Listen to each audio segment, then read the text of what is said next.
I was going to talk about this a couple days ago, and I just couldn't do it. An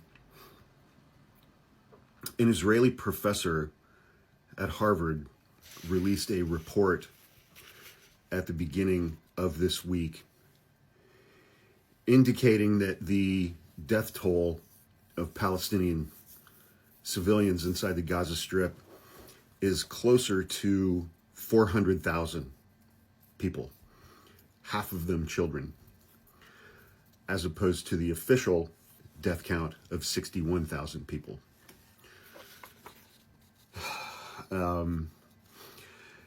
The headline is, Israel has disappeared almost 400,000 people in Gaza, half of them children. A new report published this month via the Harvard Dataverse reveals that at least 377,000 people in Gaza have been disappeared by the Israeli military since October 2023, with half of that number believed to be children. The report, authored by Israeli professor Yaakov Garb, uses data-driven analysis and spatial mapping to examine how Israeli attacks on civilians and the obstruction of aid have led to a dramatic drop in Gaza's population.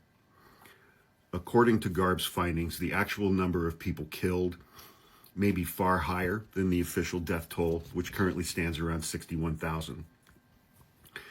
Maps in the report, based on Israeli military estimates, indicate that the remaining population of Gaza City is around 1 million,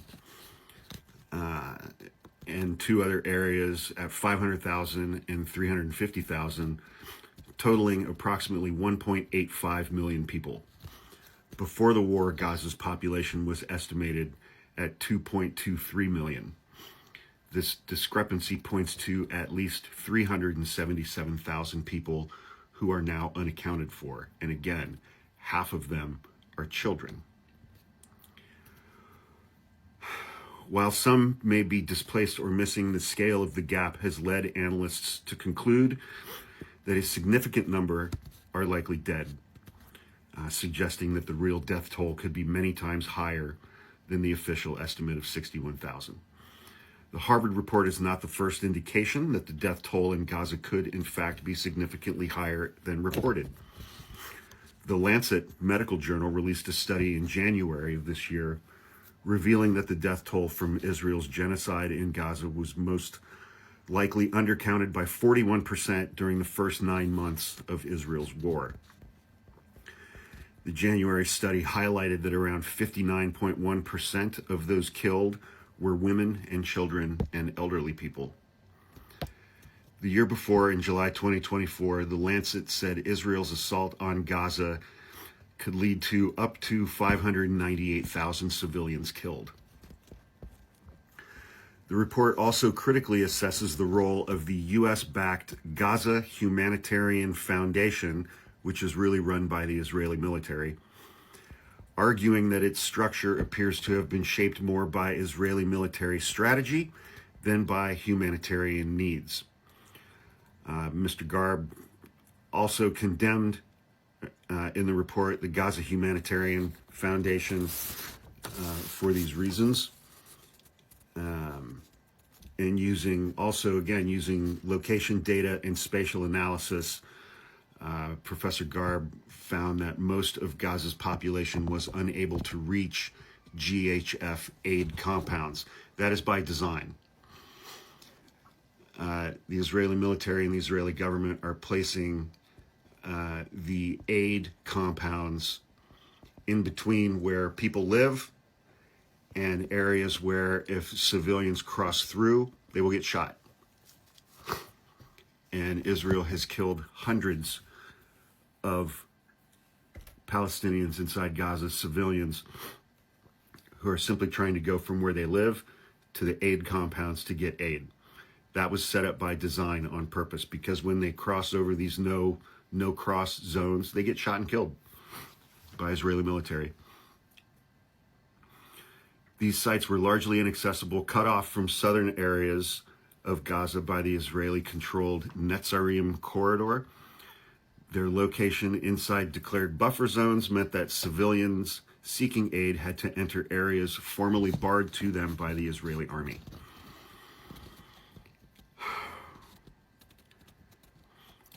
Garb writes that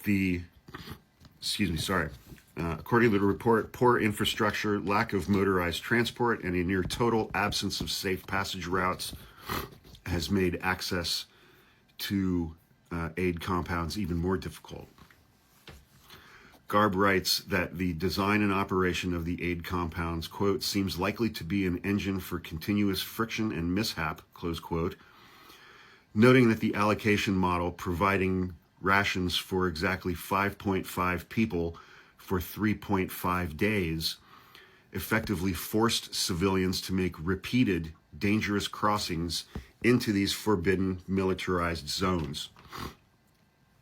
The fact that 4 of the 5 aid compounds lie south of the Morag corridor, repeatedly indicated by Israeli officials as the intended destination for concentration of Palestinians to be displaced from the remainder of Gaza in an impending intensification of military attacks, is not reassuring, the report warns. The report highlights that little to no measures were taken to protect the dignity or safety of civilians seeking aid. The aid sites lacked basic facilities such as shade, water, toilets, first aid stations, or dedicated access for vulnerable groups. There were typically only one entry and exit point, no crowd management, and scenes of chaos were common. The report argues that the very architecture of these aid compounds was designed in a way that risks repeated outbreaks of disorder, conditions then used by the Israeli military to justify violence against civilians. Overall, these aid compounds seem to reflect a logic of control, not assistance, I'm quoting. And it would be a misnomer to call them humanitarian aid distribution hubs. Remember, these are named the Gaza Humanitarian Foundation, and they're run by the Israeli military with the backing of the U.S. government. They do not adhere to humanitarian principles, and much of their design and operation is guided by other objectives which undermine their declared purpose, the report concludes. The report comes as Gaza's health ministry confirmed on Tuesday that at least 450 people have been killed, civilians, and around 3,500 wounded in the last 4 or 5 weeks while trying to access humanitarian aid. According to the ministry, most of those killed were struck near or on the way to a Gaza Humanitarian Foundation aid distribution site, which are all backed by the United States. They're just picking them off. They set it up in a way that Palestinian civilians can't get to the aid stations without crossing through areas where the Israeli military has said, if you cross through these areas, we're going to shoot you and we're going to kill you or wound you.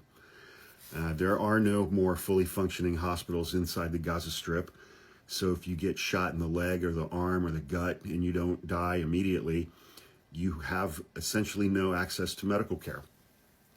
Again, because of the Israeli military and the Israeli government, backed by the United States. So, I'm sure Kamala would have done exactly the same thing. Am I right?